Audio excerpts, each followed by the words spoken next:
Hey everyone, I hope you had fun eating the rainbow last week and perhaps trying some new fruits and vegetables. Another two barriers towards healthy eating include time and cost.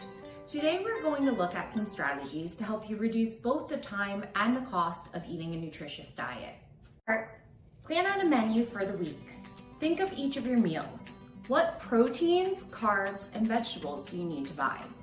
I like to keep it simple. I'll usually get 2 to 3 proteins to interchange between lunches and dinners, such as ground chicken, tofu, eggs, or salmon. Then I buy a variety of vegetables: broccoli, zucchinis, cauliflower, tomatoes, spinach, and onions. Everything is better with onions and garlic. And for my carbs, I'll get berries, some nectarines, some sweet potatoes, brown rice, lentils, or chickpeas. And to be honest, that's 99.9% of my grocery list. When I get home, I prep each item in bulk. Then I mix and match my proteins, carbs, veggies using olive oil, a side of avocado, or some seeds or nuts for some crunch on top.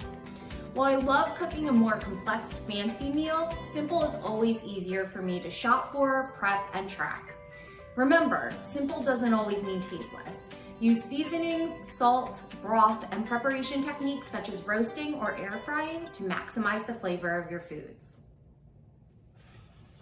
To save money and reduce food waste, you can buy frozen vegetables and fruits.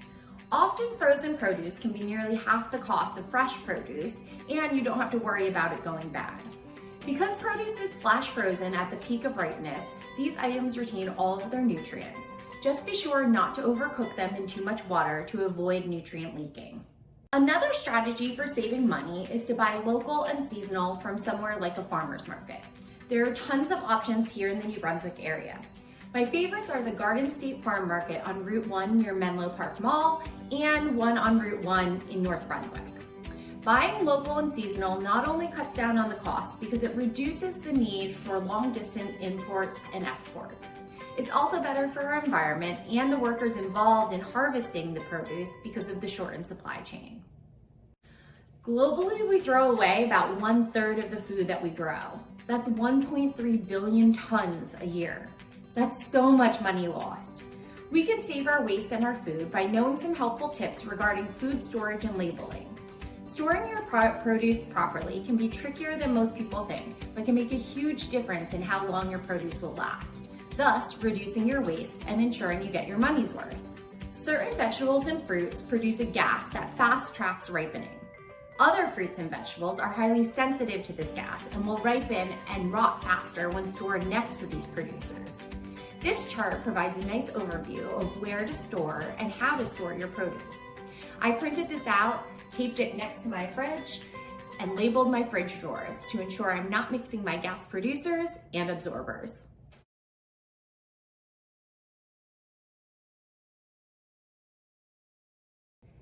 Similarly to food storage, knowing how to interpret food labels can also extend the shelf life of your food. The label "Best Before" indicates when a product will be of the best flavor and quality. This has no bearing on product safety. Sell by tells the stores how long to display the product and is also not an indicator of product safety. These items are often safe to consume for up to a week after the date.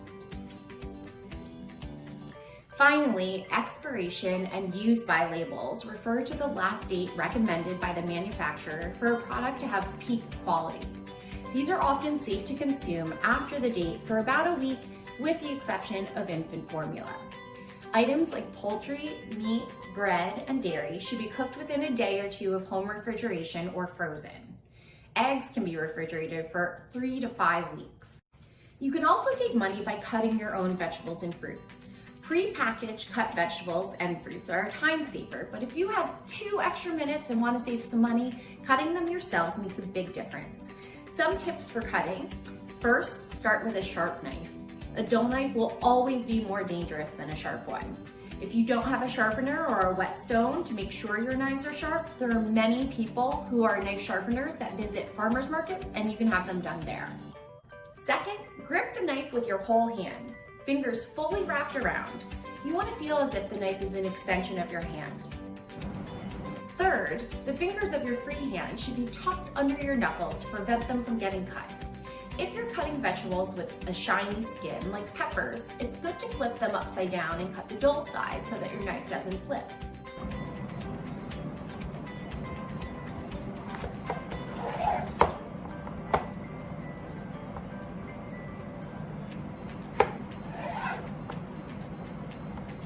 Finally, we often picture a chopping motion while cutting, but we should actually be using more of a sliding sawing motion. Use stacks of vegetables to efficiently cut strips and cubes for more uniform, smaller pieces.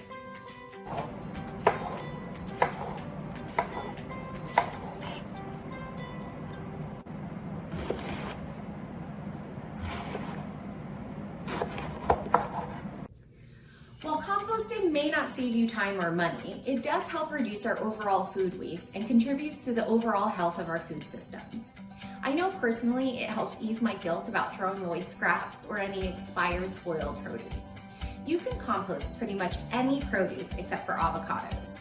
You don't want to compost anything that contains fats like avocados, and that includes oils, nuts, meats, or dairy, as well as any synthetic materials that may not naturally degrade. Mix your compost with browns such as paper or cardboard to help absorb moisture and reduce any of the smell. Then you can use your compost to improve your own soil or donate it to a friend.